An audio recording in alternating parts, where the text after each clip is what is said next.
Mana yaqinda internetda bomba xabar tarqaldi-da.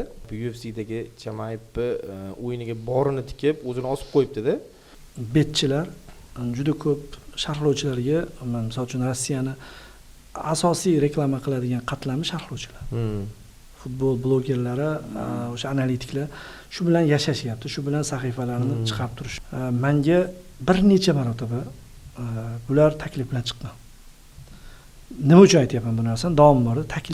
Taklifni qiziq tomoni, men keyin hali Hojiboyga ketadi, bu to'shni men tanimaydi deydi. Hey, men emas, men bu men desam bilamiz deydi. Sizga taklif shuki, pul normal, 10 barobar, 20. Yomonlab bering dedi.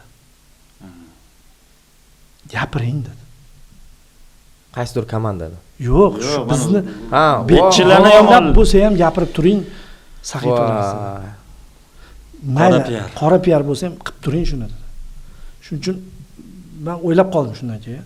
Hatto umuman o'zi gapirmaslik kerak mavzu shekilli. Endi o'ynayotgan odam, men tanishim bor.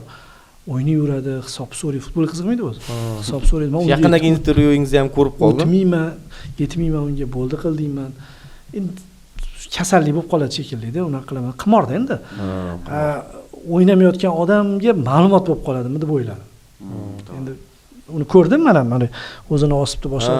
Shunaqa yo'l bunga Abror Muxtor Ali domla yaxshi gapirdi. Chiqdi, o'shani qo'yib olsanglar ham bo'ladi, qaytanga to'g'riroq ham bo'ladi. Aniq hali gunohlar ikkiga bo'linadi. Ba'zilari qiyomatga qoladi. Ba'zilari bu dunyoda ham bo'ladi, ikkita joy bo'ladi. Bu ikkita joyda bo'ladi yana. Ya'ni aniq ko'rasan-da. Bironta bir baxtli bo'lgan, bironta bir najot topgan odam yo'q bu dunyoda, qimorbozda. Yomon tomoni bu qimor yomonroq ham turadi. Oldinlari qimor o'ynash uchun qayergadir borardi odam.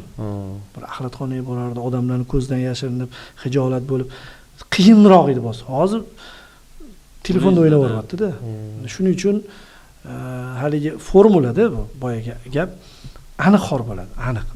Hech qanaqa u yoqqa ishonadimi, ishonmaydimi, bo'ladimi, bo'lmaydimi, bu dunyoda bo'lishini aytish kifoya qiladi.